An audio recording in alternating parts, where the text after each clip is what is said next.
Here are 30 African-American fish fry dishes that disappeared after the 1980s. Fried porgy came to the table whole, head on, tail on, skin blistered and crackling from the cast iron, and you ate it with 2 slices of white bread pressed flat on either side, soaking up every drop of grease. In mid-Atlantic, black communities from the Chesapeake corridor up through Philadelphia and New York, porgy was the fish of Friday. You seasoned it with salt and cayenne, rolled it in cornmeal, and dropped it into oil that had been heating since early afternoon. You tested the heat with a drop of water and listened for that first hard hiss. Porgy is a broad-finned fish with more bones than most people today are willing to navigate, and that's exactly why it left modern kitchens. Younger cooks never learned how to eat around them, how to hold the fish by the tail and work the flesh away from the spine with your lips and tongue. That skill was passed at the table, not from a book. When the elders stopped frying porgy, the knowledge of how to eat it went silent with them. You knew who made the best sandwich by where you stood in line.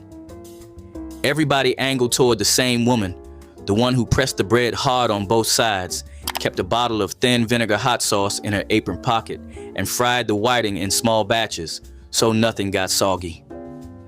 The fried fish sandwich was the working currency of black community life from the 1940s through the 70s.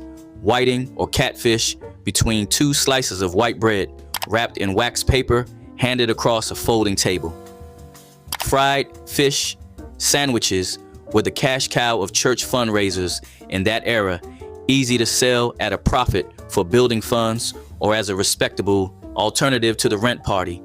You could eat one standing up, leaning against a car, no silverware, no plate, no formality.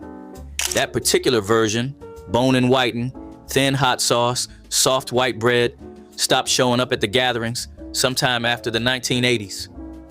Sunday mornings had their own smell, and in households that kept the tradition, that smell was salmon croquettes, the quiet sizzle of a shallow skillet, patties of canned pink salmon mixed with egg, onion, and crushed crackers, fried on both sides until golden and firm.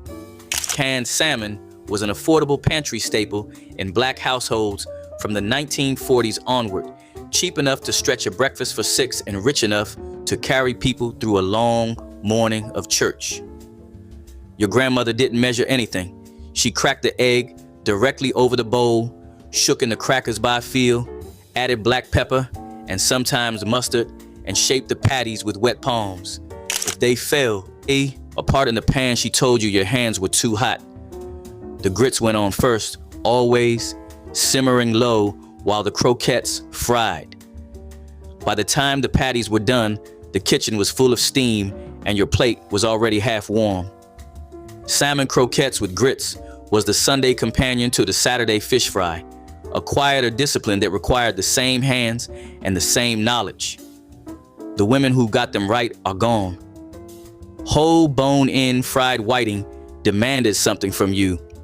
It came out of the grease with the skin taut and mahogany dark, the flesh sweet beneath a fine cornmeal crust, and eating it was an act of engagement. Fingers in, bones navigated, the small firm meat of the cheek worth working for. In black communities along the Atlantic seaboard, fried whiting was the fish, specific and unapologetic. Enslaved people from coastal West Africa were already practiced fishermen, and whiting, mild, affordable, easy to fry in quantity, fit that inheritance. By 1974, the Nation of Islam had contracted with a Peruvian distributor for 1 million pounds of whiting annually, sold door to door in black neighborhoods, and a 1975 issue of Muhammad Speaks listed it as a black household staple. The hot sauce that went on top was thin and sharp, cayenne cut with vinegar, nothing creamy. Fewer families fry whole fish at home now. The bones discourage people who didn't grow up learning to read them, and that particular reading is no longer taught.